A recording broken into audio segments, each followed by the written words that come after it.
Up Your Game with CMO Coaches is for current and aspiring chief marketing officers.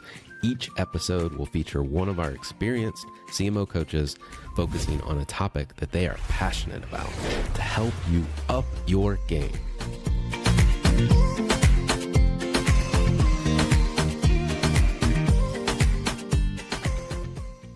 Welcome to Up Your Game with Executive Presence. Today, I've got Babs Rangaiah. He's founded the highly successful marketing transformation executive and coach business, CC Babs, and his professional development and services firm that's dedicated on helping people fulfill their career potential and organizations meet their specific business goals. Babs is a Columbia certified executive coach, drawing upon 30 plus years of experience as a marketing and transformation executive at blue chip companies like IBM, Unilever, and Paramount, and startups such as agency.com during the dot-com boom. While under his leadership, Unilever was recognized as one of the best and most innovative companies in its use of marketing. Welcome to Up Your Game with CMO Coaches, Babs. Yeah, no, nice to be here. Thanks for having me. Well, today's topic is Up Your Game on executive presence, something that you're passionate about. Bring it, I think, is your term, as you like to say, and enhance your executive presence by elevating your gravitas, broadening your influence, growing your network, and building your personal brand to ensure you're always on your game.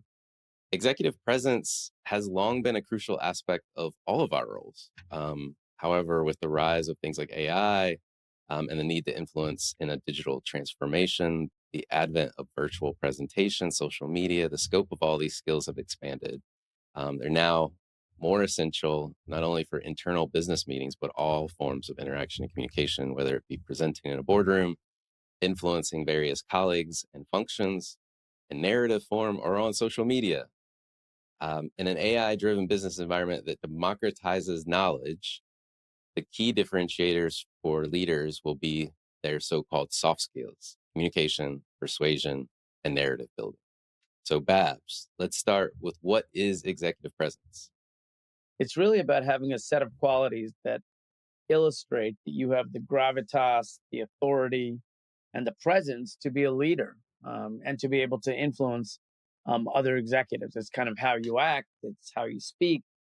It's all the things that I think make up kind of what you call the soft skills there. Yeah. How you carry yourself. Well, in your words, like, why do you feel like it's so important for executives? I mean, honestly, right now is a perfect time. Like, all you have to do is look at what just happened to President Biden. I mean, here's a guy who, with all his experience and all his success and his great performance as a president the last 3.5 years, and his overall credentials, and yet with all that, with one debate where he showed kind of an utter lack of presence, with his voice, with his body language, with his narrative, with his ability to, kind of stay focused and really come off, with the gravitas that's necessary to win that kind of thing, like a debate like that. And his overall communication skills literally has cost him the presidency. And, I don't think you need any greater example than that. But the reality is that's at the highest level. But it's even, on a more day-to-day regular basis, I think, for everybody, in order for them to grow. I mean, Warren Buffett often talks about how, for all the great investments he's made, when he was asked what his greatest investment was, he said it was in a Dale Carnegie course that he took earlier in his career, that really gave him some of the skills necessary that he feels were the biggest things to get him to where he is. Because, in order to be able to talk to companies and broker deals and, talk to the press and to analysts and all that, it's like, without those kinds of skills, he doesn't believe that he would have been able to be nearly as successful as he ultimately has become. Well, we know it's important, but given all the things that have changed in recent times, like, what makes this more important now than in the past, do you think? It's funny, HBR, the Harvard Business Review, opened their first issue this year all about executive presence, which, there alone, I think, talks to the importance of it. But they kind of compared kind of, what's different today than in the past. And some of the things that are probably different today in thinking about executive presence are, some of the things they highlighted were things like inclusiveness. And so, in the past, that kind of presence was a little bit more, you know, directive and kind of more about a certain group of people. If you don't have, a diverse set of people and include others in your communication, I think that's something that's very different and that is required in today's world and is great. Mm, Also, this idea of listening, which again, listening has become and having empathy is much more a part of your presence than it was in generations before us. Interestingly, with remote work and COVID and such, I think the willingness to show up in person is another kind of important aspect of executive presence, which they highlighted, which was more about just those who want to come, even if they're only told to be there 1 or 2 days a week. Those who show up and meet all the people they work with, especially at a younger age, I think is of of critical importance for those trying to develop that kind of presence. And then lastly, I think in the last 10 years or so, I think the curation of your online brand or your online image and your thought leadership, especially for external purposes, I think is an important part of your executive presence overall now. mm. Well, we've talked about being a leader is about having influence. How do you Right. help your clients broaden their influence? Well, influence is about presence, right? It's about your communication skills, and it's also about learning to have peripheral vision, so to speak. Kind of understanding the nuances of who does what at a company, and who has who also has influence in the kinds of things that you want in order for you to get things done. And you also have to kind of know, what makes people tick and what's important to them. And, sometimes for some people, providing a burning platform really makes them pay attention. And for others, it's just about, inspiration and getting them fired up. And for others, it's just, complimenting them and talking to them about kind of, making them give them kind of the pat on the back approach. So there's a number of different approaches, but you really have to understand the nuances of individuals and know your audience, so to speak, and be able to, um, you know, work with them in a way that will be able to change their minds. And some of that, if you don't know the person, you have to read as you're talking to them. But in today's world, you can do so much pre-work and prep in understanding whoever it is, what they like, what drives them, what their background is, which should be able to help you a lot in preparing for that. And at the end of the day, as I say, every battle is won before it's ever fought, right? The art of war. It's like, if you're prepared, you have a much better shot of succeeding. Yeah. So you mentioned part of executive influence is also getting externally focused as well. How do you work with clients to have kind of that industry wide influence?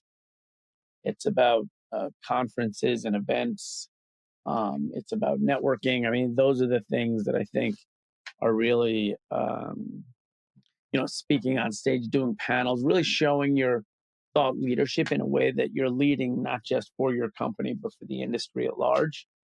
Mm, That's kind of what I meant by that. yeah. And why does a personal brand matter, if you will? There's an expectation that in the future, um, work will be much more about this liquid workforce, whereby there will be a lot of people who are side gigs and freelancers and contract work, and companies will have fewer full-time employees and more of kind of this liquid workforce. It's already happening now, but I think it's going to be happening much more. And I think for many years, people were able to stand on the shoulders of giants, so to speak, at whatever company they worked at. If you work at Procter or Unilever or Coke or McDonald's, you work at these companies and you kind of get defined by them, and that becomes who you are, especially in the working world. Whereas in the future, that's going to be less of a case. And then I think it becomes very important to be able to stand on your own shoulders and to have a brand that where you're well known for your expertise in whatever capacity that is. Um, and I think that'll become more and more important as you get older. As I noticed when I started my own company, one of the great advantages I had, which I feel lucky for, fortunate for, but in some ways it's because early on, I recognized the importance of that.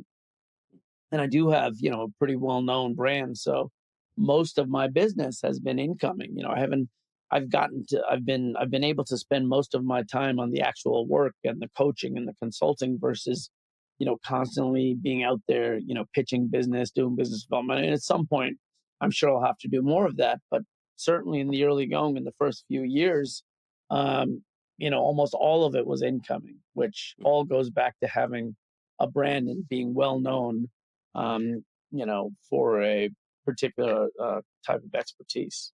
Yeah. Well, I think everyone knows you by one name, which is Babs. Uh, any secrets you can share on how you get to that stage? Like I said, I mean, that's kind of a lifelong thing. It's first of all, it's knowing who I am and not deviating from kind of my authentic self, and really talking the same to everybody. It's not like you'll find a lot of people who kind of change personas depending on who they're with, and I've never really done that. It's about being who I am, being myself, being authentic, and then it's a combination of kind of getting out there, networking. The other important thing is very important is helping people along the way, Mm, because I think that really goes a long way towards getting kind of the referrals and word of mouth and stuff like that. Because when you help people, they can't help but tell other people, and that does a lot to build trust and integrity and the kind of things that make great brands. And and obviously, I leverage social media. I early on, without knowing that this would be the reason, when Twitter and Facebook and those things first launched, I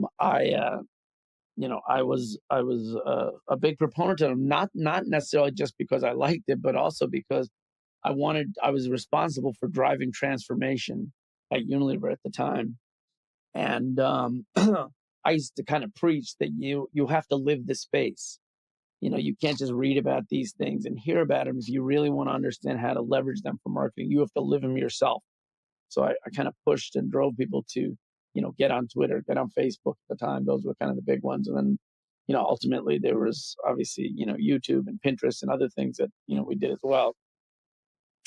And so, kind of that idea of living the space helped me over the years in really understanding how to leverage social media, both for my brands, but also for myself.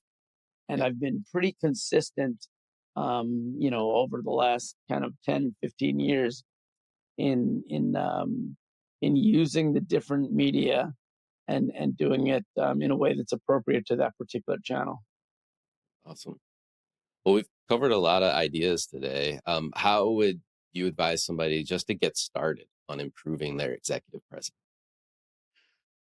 Well, I mean, look, I think there's some basic things. The fundamentals of it are really to the have a presence that thinks about that are the important things that you talk about, things like body language, your voice, and within your voice, making sure that you're able to, you know, um, kind of speak clearly, but also the tone and inflection, and being able to kind of, have a voice that's, loud enough that can be heard, and things like that. Some of the basics. And then, eye contact is very important to be able to, engender trust and to, really have people really pay attention to what you're saying. Your body language is very important. How you use your hands, being able to stand up upright, square shoulders, those kind of things. And then it's your narrative, ensuring that you are able to tell a story and you're able to concisely, get points across.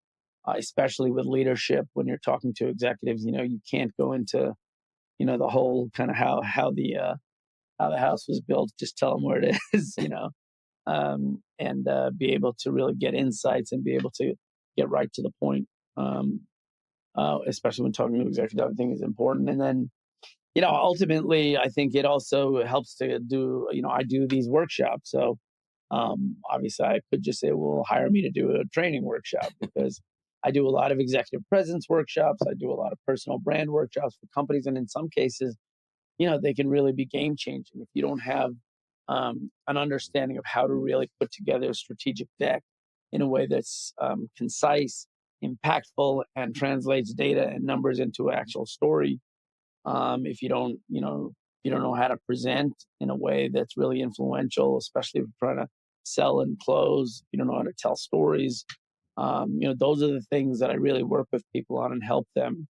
And I've had a lot of people come back to me and say, "Oh my God, I won this deal or I won this account," and it's because I put in place some of the things that we discussed. So that's very gratifying, but it's also I'd love to be able to do it for everybody because I think everyone could use it, and the amount of impact it has on your work and your career over the long haul is pretty amazing. As I said, even for guys like Warren Buffett. Right.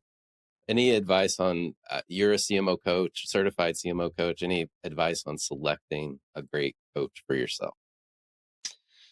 I think for me, one of the things that I can provide, and everyone kind of in the CMO coaches club, I guess, has this is the fact that we've been executives in the business world as well. Some coaches come from either HR or from therapy or psychology, different things like that. I think having a focus for me that's very much around marketing, and I obviously could coach in broader areas, but I think having been in the business world, have been an executive, a lot of learning comes from that. So that, in combination with the fact that I went to Columbia and got Columbia is considered the best kind of coaching program. So I think having the combination of the academic and the you know, um, doing the job itself is very helpful. Awesome. Well, Babs, thanks for sharing your insights on Up Your Game with CMO coaches. Thank you. Thank you for having me. That was a lot of fun.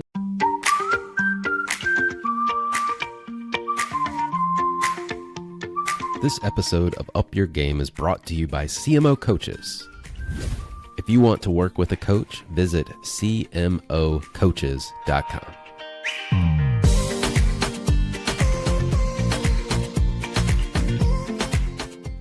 This episode is brought to you in collaboration with Club CMO. Club CMO is an exclusive member organization that brings together chief marketing officers and other senior marketing executives for networking, knowledge sharing, and professional development. Through a peer-led, no-selling environment, the club provides exclusive access for marketing leaders to connect, exchange ideas, and stay up to date on industry trends and everyday challenges. This content was produced by Sam Robertson.